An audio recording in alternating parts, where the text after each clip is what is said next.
इतिहास विषय वस्तु के अंतर्गत कला एवं संस्कृति का अपना एक विशेष महत्व है। आप सभी लोगों ने देखा होगा जितने भी क्वेश्चन आते हैं उसमें से कला एवं संस्कृति का वेटेज सबसे ज़्यादा होता है। प्राचीन भारत से हो, मध्यकालीन भारत से हो या आधुनिक भारत से हो, तीनों का आर्ट एंड कल्चर एक विशेष महत्व रखता है। और समसामयिक परिदृश्य में भी इतिहास को देखें तो कला एवं संस्कृति का विशेष महत्व रहता है। पहले क्या था, कला एवं संस्कृति को लेकर के बहुत ज़्यादा कंटेंट अवेलेबल नहीं था, लेकिन वर्तमान में हमारे पास एक बहुत ही शानदार पुस्तक है। आप सभी इस पुस्तक से परिचित हैं। अभी हाल ही में इसका 5वां संस्करण आया है, 5th एडिशन। तो आज मैं इसका बुक रिव्यू कर रहा हूँ। और आर्ट एंड कल्चर में आप सभी को चाहिए कि आप लेटेस्ट एडिशन ही पढ़ें, ये मेरा सजेशन है। कुछ सब्जेक्ट ऐसे हैं जहाँ पर यदि कोई नवीनतम संस्करण आपको जो है पढ़ना चाहिए, जैसे कि आर्ट एंड कल्चर हो गया, इंटरनेशनल रिलेशन हो गया, साइंस एंड टेक की विषय वस्तु हो गई, इन्वायरमेंट की विषय वस्तु हो गई, यहाँ पर करंट का एक बहुत अच्छा वेटेज है। ठीक है, तो आप सभी इस पुस्तक से परिचित हैं। ये बहुत ही शानदार पुस्तक है, आप सभी जानते हैं। टाटा मैकग्रा-हिल पब्लिकेशन के द्वारा निकाली जाती है। भारतीय कला एवं संस्कृति, नितिन सिंघानिया सर की ये किताब आप जानते होंगे। इसका 5वां संस्करण आया है, अभी लेटेस्ट एडिशन ही है। और देखिए हर साल एडिशन बदलते रहते हैं, आप लोगों को पता है। इसके कई सारे कारण है एडिशन बदलने के। सबसे पहले कुछ तो विषय वस्तु की प्रवृत्ति ऐसी है, जैसे ये विषय ही ऐसा है, इसका एडिशन बदलना पड़ेगा, यानी करंट इसमें अपडेट बहुत सारा होता है।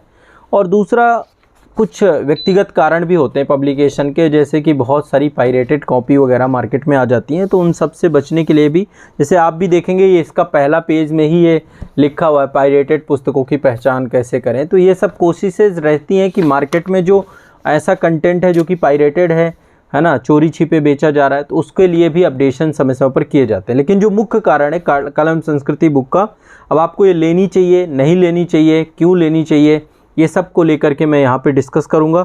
और ये बुक जो है आप सभी ज़रूर पढ़ें, और बहुत ही आवश्यक है। सिविल सर्विसेज की तैयारी वाले बच्चों के लिए तो अनिवार्य बुक है ये। इंग्लिश मीडियम में भी आती है, हिंदी मीडियम में भी ये बुक अवेलेबल है। आपका आर्ट एंड कल्चर का बेस्ट बुक में से एक है। देखो एक जो है, जब मुझे याद है 2014-15 में जब मैं तैयारी कर रहा था, तब ए.एल. बाशम एक पुस्तक अभी भी आती है, बहुत अच्छी बुक है। आप कभी पढ़ना चाहें उसे भी पढ़ें। बाकी CCRT का मटेरियल है और भी कई सारे नोट्स वगैरह आते थे, लेकिन अब प्रॉपर एक बुक ऐसी है जिस बुक में कंटेंट अच्छा आपको उपलब्ध हो जाएगा। तो अब इनकी नितिन सिंघानिया सर की इकोनॉमी भी आती है, मैं उसका भी अलग से आप लोगों को जो है उसका रिव्यू करूँगा उस बुक का।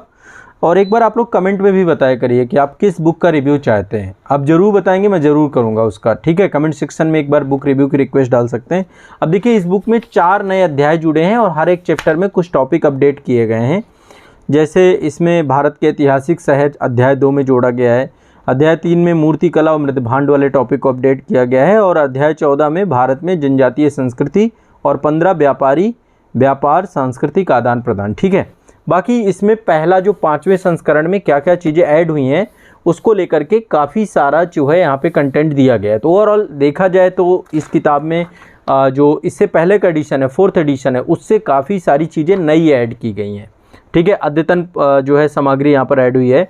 तो ऐसे में आपको चाहिए कि आप लोग ये किताब को पढ़ें। ठीक है, नई किताब को आपको लेना पड़ेगा, मतलब आपके पास अल्टरनेटिव नहीं है, क्योंकि करंट अफेयर्स की जो मैगज़ीन वगैरह भी आती हैं उनमें भी आर्ट एंड कल्चर इतना डिटेल में नहीं होता है। तो कहीं ना कहीं पे जो राइटर है वो कोशिश करते हैं कि इसमें कंटेंट आपको अवेलेबल कराएं। राइटर के बारे में आप सभी जानते होंगे, आईएएस कैडर पश्चिम बंगाल कैडर में है, 2013 बैच के आईएएस अधिकारी हैं नितिन सिंघानिया सर। और इनके द्वारा अर्थव्यवस्था की किताब भी बहुत लोक प्रचलित हो गई, कम समय में बहुत बड़ी उपलब्धि उस किताब को मिली। और उसका मुख्य कारण रहा उस किताब का कंटेंट। देखो कंटेंट ही की पॉइंट है, जिसका कंटेंट अच्छा है वो बुक अच्छी होगी। तो रमेश सिंह की बुक की जगह पे मैं अब खुद नितिन सिंघानिया सर की बुक ही रिकमेंड करता हूँ। तो आप लोग ज़रूर पढ़िए ये किताब। और इसमें देखिए आर्ट एंड कल्चर के लगभग सारे पक्ष अवस्थित हैं, जितने भी होने चाहिए। अच्छे से चीज़ें दी गई हैं। हाँ, थोड़ा बहुत जैसे थोड़ा बहुत करंट अफेयर्स का सहारा आपको, जैसे इस साल आप एग्ज़ाम दे रहे हैं तो अब ये वाला करंट थोड़ा ना आपका अपडेट होगा, तो आप उसको, जैसे अभी यूनेस्को वर्ल्ड हेरिटेज साइट आपकी कई सारी नई अपडेट होती रहती हैं, तो आपको क्या करना चाहिए कि आपको करंट थोड़ा सा और ऐड खुद से करना पड़ेगा। इस बुक किताब को पढ़ने के साथ साथ भी आपको करंट अफेयर्स में देखना पड़ेगा कि आर्ट एंड कल्चर से क्या अपडेशन हो रहा है, और उसका जो है बहुत बड़ा जो है रोल यहाँ पे रहेगा। तो जैसा कि आपको पता है कि जब हम कला एवं संस्कृति को पढ़ते हैं तो कई भागों में बांट करके हम कला एवं संस्कृति को देखते हैं। जैसे कि पहले होता है दृश्य कला और दूसरा होता है आपका प्रदर्शन कला। तो इसको भी ऐसे ही बांटा गया और फिर इंडियन आर्ट एंड कल्चर के बारे में डिस्कशन है। तो दृश्य कला में वास्तुकला है अध्याय 1 में, ठीक है। वास्तुकला डिटेल में दिया गया है। भारत के ऐतिहासिक शहर सारे के सारे दिए गए हैं। अच्छा, ये यूपी पीसीएस वालों के लिए, आईएएस वालों के लिए तो इम्पोर्टेंट है। यूपी पीसीएस वालों को भी मतलब यूपी के कई सारे शहर यहाँ पे दिए गए हैं, तो यहाँ से भी कंटेंट बहुत सारा मिल जाएगा पेपर 5 पेपर 6 वाले बच्चों के लिए, ठीक है। और इसके बाद जो है मूर्तिकला और मृदभांड कला है, शिलालेख हैं आपके, इससे बहुत क्वेश्चन आते हैं। प्राचीन और मध्यकालीन भारत के सिक्के हैं इसमें, भारतीय चित्रकलाएँ हैं, भारतीय हस्तशिल्प है, यूनेस्को का वर्ल्ड हेरिटेज साइट, पूरी डिटेल लिस्ट दी गई है। और ये बुक बहुत ही अच्छे तरीके से, मतलब इसमें मल्टीपल कलर प्रिंटिंग पे बुक आई है ये। इसमें आपको हर जगह पे इमेज डायग्राम सब कुछ दिया गया है। थोड़ा सा आर्ट एंड कल्चर में हमेशा कहता हूँ कि आप भी एक काम किया करिए कि गूगल का सहारा बहुत लिया करिए। जो भी पढ़ रहे हैं एक बार गूगल में देखिए, एक बार अपने हाथ में मोबाइल है, मोबाइल में केवल रील्स मत देखो, गूगल भी आप यूज़ करोगे तो गूगल में आपको सारी चीज़ें मिलेंगी। तो आप थोड़ा सा गूगल करके भी देखते जाना, बाकी इसमें दिया गया है। बाकी कला प्रदर्शन में आपका जो है भारतीय संगीत है, नृत्य विधाएं हैं जितनी भी हैं आपकी, ठीक है, नाट्य कला है, मार्शल आर्ट है, ये सब चीज़ें मैंने क्लासेस में भी पढ़ाया है डिटेल में, फाउंडेशन बैचेस में पढ़ाया है। तो आज़ाद एकेडमी लर्निंग ऐप पे आपको आर्ट एंड कल्चर का बैच भी मिल जाएगा और फाउंडेशन बैच में भी आपको आर्ट एंड कल्चर मिल जाएगी। फिर इसके बाद अमूर्त सांस्कृतिक विरासतों की यूनेस्को सूची अलग से दिया गया। और फिर भारत की संस्कृति, जिसमें भारत में जनजातीय संस्कृति, व्यापार, व्यापारी और सांस्कृतिक आदान प्रदान, भारत में भाषाएं, भारत में धर्म, भक्ति व सूफी आंदोलन, बौद्ध धर्म, जैन धर्म, भारतीय साहित्य, दर्शन, विचारधाराएं, प्राचीन विज्ञान एवं प्रौद्योगिकी, भारत में मेले एवं त्यौहार, भारत में कैलेंडर, विदेशी यात्रियों के नज़र से भारत, प्राचीन और मध्यकालीन इतिहास की शब्दावली, यहाँ पे शब्दावलियाँ भी दी गई हैं।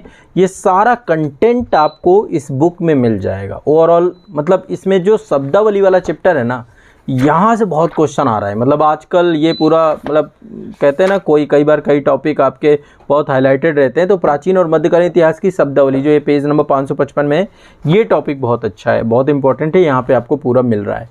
तो मैं चाहता हूँ इसको भी आप देख लीजिएगा, इससे क्वेश्चन बन रहा है। तो किताब की क्वालिटी अच्छी है, पेजेस अच्छे हैं। प्राइस थोड़ा सा देखो, टीएमएच की बुक का आमतौर पे होता है कि थोड़ा महंगा रहता है। इसका प्राइस वगैरह मैंने एक लिंक प्रोवाइड की है, आप वहाँ से बुक अवेलेबल कर ले सकते हैं, आपको ऑनलाइन वेबसाइट में मिल जाएगा। आप अपना जो है आज़ाद पब्लिकेशन का ही प्लेटफॉर्म है, तो वहाँ पे प्राइस वगैरह मिल जाएंगे, डिस्क्रिप्शन में आप देख सकते हैं लिंक इसकी। तो और बाकी ओवरऑल कंटेंट वाइज बहुत रिच अच्छी बुक है। बस इसमें करंट अफेयर्स थोड़ा सा आपको पढ़ना है। मेरी भी करंट अफेयर्स की क्लासेस आप करेंगे तो वहाँ पे मैं आर्ट एंड कल्चर से जुड़ा हुआ करंट अफेयर्स आपको करवाता रहता हूँ, तो आप लोग ज़रूर देखिएगा, ठीक है। तो इसके बुक का प्राइस आप एक बार वेबसाइट में जाके देख सकते हैं। बाकी ओवरऑल मेरा कहना यही है कि इस किताब को ज़रूर पढ़िए। भारत को जानना है, यदि टूरिज़्म से आपको प्यार है तो आप इस किताब को साथ, मैं तो इस बुक को 3 से 4 बार पढ़ चुका हूँ। और साथ ही जब मैं कभी बाहर जाता हूँ टूर वगैरह में, टूरिज़्म में, तो मेरे साथ आर्ट एंड कल्चर की बुक ज़रूर रहती है। और इसका जब भी अपडेटेड संस्करण आता है तो मैं कोशिश ज़रूर यही करता हूँ। अभी 4 बार पढ़ चुका, अब इसके लिए मैं स्टडी करना शुरू करूँगा। वैसे काफ़ी कंटेंट मैंने इसका पूरा जितना भी नया आया है पूरा देख के ही मैं आपको बता रहा हूँ इस किताब की क्वालिटी। तो अब इसको लेकिन मुझे अभी पूरी नहीं कंप्लीट की है, अभी इसको मैंने कुछ सिलेक्टेड टॉपिक पढ़े हैं, तो अभी इसके टॉपिक वाइज मैं पढ़ना चालू कर चुका हूँ। तो मैं बाद में आपको रिव्यू दूंगा कि ये किताब मुझे और कितना बेहतर लगी। ओवरऑल यही है कि किताब समय के साथ बेहतर होती चली जा रही है। तो इस बेहतर होती हुई किताब के आप भी सहभागी बनिए और इस किताब को ज़रूर पढ़िए। ये आपके लिए मस्ट है। भारत को जानने के लिए, भारत की संस्कृति को जानने के लिए, भारत के कल्चर को जानने के लिए इस किताब में आपको बहुत कुछ सीखने को मिलेगा। तो नितिन सिंघानिया सर का बहुत बहुत शुक्रिया, धन्यवाद। आपने इतनी अच्छी किताब प्रोवाइड की हम सभी को, छात्रों को, बच्चों को, आईएएस एस्पिरेंट्स को, तो इसके लिए बहुत बहुत शुक्रिया। और टीएमएच ने जो एक मतलब मंच दिया, इतनी क्वालिटी कंटेंट की बुक अवेलेबल कराई, इसके लिए मतलब एक तरीके से थैंक यू बनता है। बाकी अपनी प्रतिक्रिया कमेंट बॉक्स में आप ज़रूर बताइएगा कि कैसे लगेगी आपको, जो है ये वीडियो कैसा लगा। बाकी इस बुक को पढ़ सकते हैं। मंगवाने के लिए डिस्क्रिप्शन में लिंक दी गई है, आप वहाँ से भी मंगवा सकते हैं। बाकी जो है आप संस्थान को कांटेक्ट भी कर सकते हैं, डिटेल में कांटेक्ट वगैरह सब कुछ मिल जाएगा आपको, ठीक है। तो चलिए मिलते हैं अगले बुक रिव्यू में। आप लोग कमेंट में बताइए कौन सी बुक का बुक रिव्यू आप चाहते हैं। आप कोई भी बुक का बुक रिव्यू कहेंगे आईएएस और स्टेट पीसीएस के लिए तो मैं प्रायोरिटी में करूँगा। यदि आप वनडे एग्जाम की तैयारी कर रहे हैं तो भी आपको बुक्स वगैरह के बारे में जानना है तो भी आप इसमें ज़रूर कमेंट करिए। ठीक है, धन्यवाद।